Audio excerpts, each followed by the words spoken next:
Joining us tonight is geologist, pianist, archaeologist, movie extra, and amateur grape picker and all-around Renaissance person, Queens College professor Stephan Pekar. Dr. Pekar has been working on a set of projects aimed at gaining greater insights into the paleoceanographic, is that right? and climatic changes during important warm periods in Earth's history. So he and fellow scientists are hoping to find evidence that will help predict how the world will be affected by the current increasing atmospheric levels of carbon dioxide. So Dr. Pekar will open our inquiry by providing an introduction into the scientific basis for climate change and also try to help us debunk some of the common misperceptions and propaganda, I guess. So Dr. Stephan Pekar.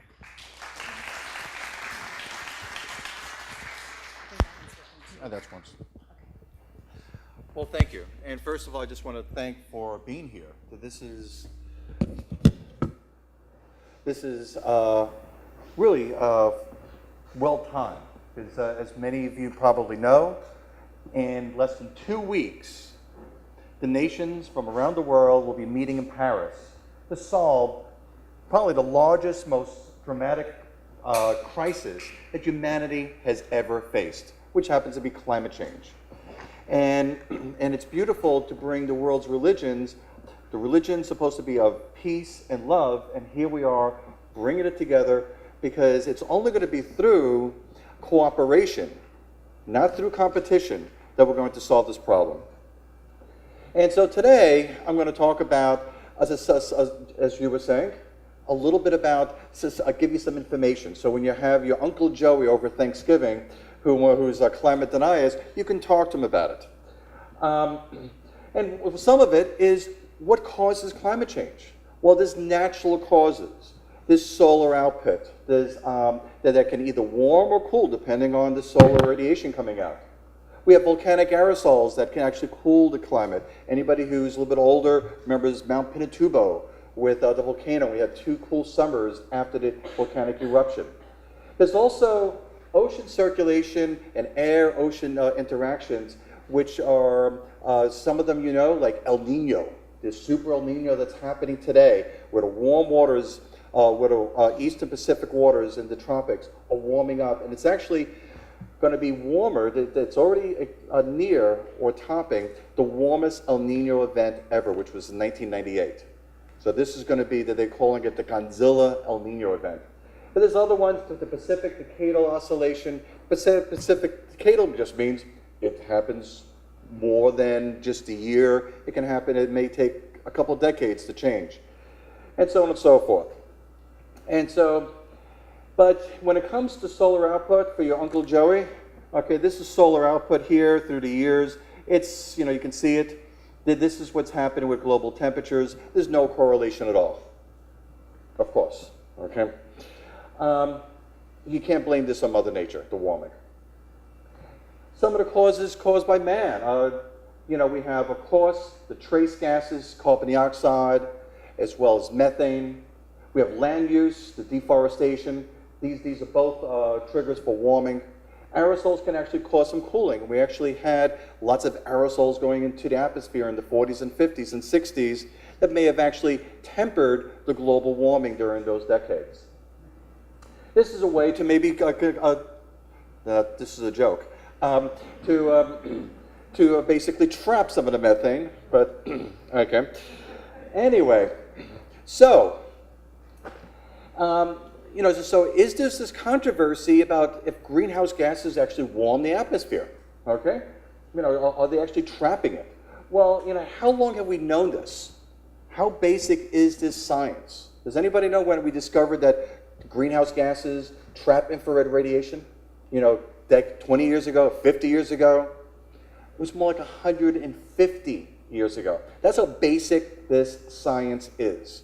So you can tell your Uncle Joey that we discovered about greenhouse gases when the most advanced form of communication was the telegraph. And so we've known this for about 150 years. If you want to know how much, you know, if we put X amount of CO2 in the atmosphere, how much is it going to warm? how much of a controversy is this? Well, we have uncertainties because the globe has many different variables that can control climate. But if you just want to look at two variables, atmospheric temperature, CO2, we've known this since the late 1800s, where a doubling of CO2 will result in 2 to 3 degrees warming. And that's actually what the climate models are suggesting today. So in 1891, they were already calculating it. There's lots more complexity that the scientists and the supercomputers are working on to figure it out, but we've known this for a long time. That's the take-home message, okay? This is basic science, okay? What I heard in the Republican debate the other day was they failed 7th grade science, basically, all of them. So the evidence is clear.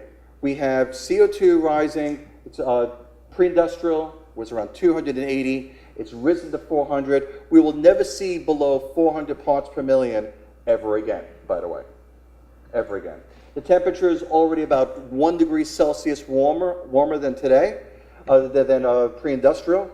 That's halfway to what the climate scientists say we need to be below 2 degrees Celsius, global temperature rise, otherwise we'll have a catastrophe. And the ocean waters have also increased as well. So we have a problem. So some of the canaries in the coal mine that we're seeing, the Arctic sea ice. You may see this on the nature channels. Okay, this is ice volume, total ice volume of the sea ice, not glacial ice, sea ice in the Arctic. And this is showing different years. And you can see that the norm, the average from 1979 to 2014 was about here, which is around 12 million cubic kilometers. Right. This is where we are now. These are the last couple of years. It's down to about 4 or 5. We've dropped it by about 2/3 the volume of sea ice over the summertime. And you can see also there's a corresponding lowering as well. But it's the summertime that is so scary because that's controlling lots of the climate. And so the trend you've seen, hopefully you've seen this is the Keeling curve. This is from Hawaii. We're showing the CO2 levels from the late 1950s. And the little bumps here is seasonal. But you can see it's climbing up. We're already at 400. And by the way, we haven't seen 400 parts per million in how long? Over 3 million years. So what we have done in a century, Mother Nature couldn't do in millions of years. Okay, so this is not a natural variability. You know, I don't want to break Rush Limbaugh's heart or anything like that, but it's, and so what are those climate scenarios? Okay, so this is what we're projecting. This is CO2 in parts per million. This is today going through this century. And what you can see from some of the projections, this is the business as usual. And this is the trend we're on right now, by the way. Okay? And so the other scenarios is if we start basically mitigating and trying to reduce CO2, and this would be the optimal. 1.5 is actually where we should be heading because sea level will rise at least a meter, maybe 2 meters in the next 85 years. We need to keep it closer to this. These here is like if all the politicians got hit by lightning or something, okay? Okay, everyone's very serious tonight. Not that I want all of them, maybe a few, but we need to get it down to these levels. Right now we're projected to go here. And that's what the Paris conference is all about. We need to get it down.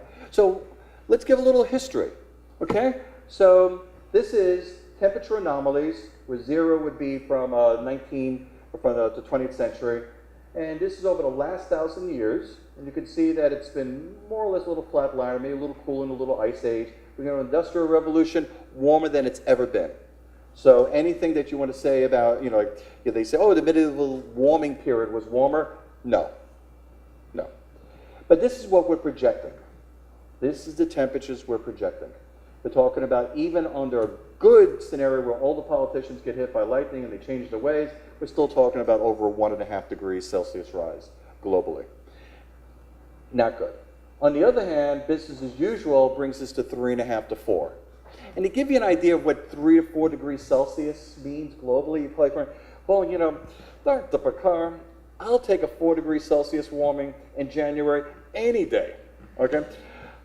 4 degrees is more than half, the entire range from the last glacial maximum to today in terms of temperature change, when we had a big ice sheet sitting over Queens College and the rest of North America northward, okay? That was about 7 or 8 degrees Celsius, okay? So we're talking about halfway to that, but in the opposite direction. Going from an ice sheet to today's climate. Just imagine what a 4-degree warming would do to climate in the opposite, warming up, okay? It hasn't been seen, and I'll show you in a couple seconds what I mean by that. Okay, so let's go a little further back, because I'm a paleoclimatologist, or paleoceanographer. Okay, so this is temperature in Greenland, and this is showing the last 7,000 or 8,000 years. You can see it's really bloody stable. Mother Nature has been good to humanity, to civilization. It's one of the most stable climates we have seen in the last 100,000 years. Look at the climate over the last 100,000 years compared to when civilization began. She gave us this beautiful gift. And now we are condemning ourselves to destroy this paradise that we just got over the last 6,000, 7,000 years. It's incredible. In fact, we're looking at temperatures that, forget about civilization's never seen. Hominids have never seen. Let's go further back. Okay, these are the ice cores from Antarctica going back to 800,000 years ago. This is before Homo sapiens were around. And this is the CO2 levels here. And here it is today at 400. So we haven't seen this in 800,000 years, 400 parts per million. Please don't rush this. Okay? And the last time we saw that was 3 million years ago. Now, if you want to continue, the last time was through different CO2 thresholds. 450 was 15 million years ago. 500 is 25. And near the business as usual numbers, like 700 to 900, we haven't seen between 30 to 40 million years ago. So what we're going to do in a couple centuries, Mother Nature couldn't do in tens of millions of years.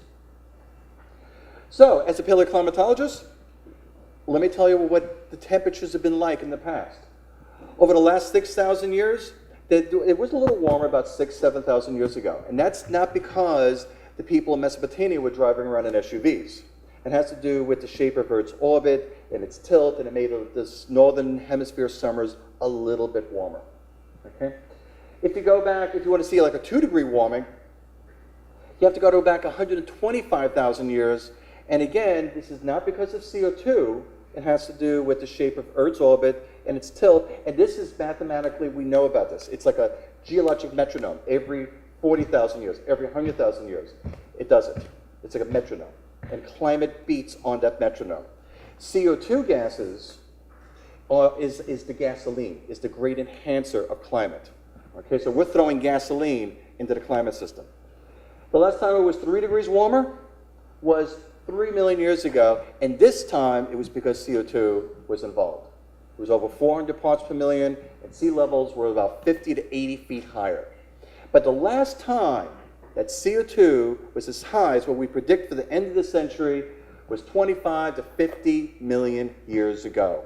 And there, the Antarctic ice sheet was a dynamic ice sheet, collapsing and expanding, changing sea level by over 100 feet.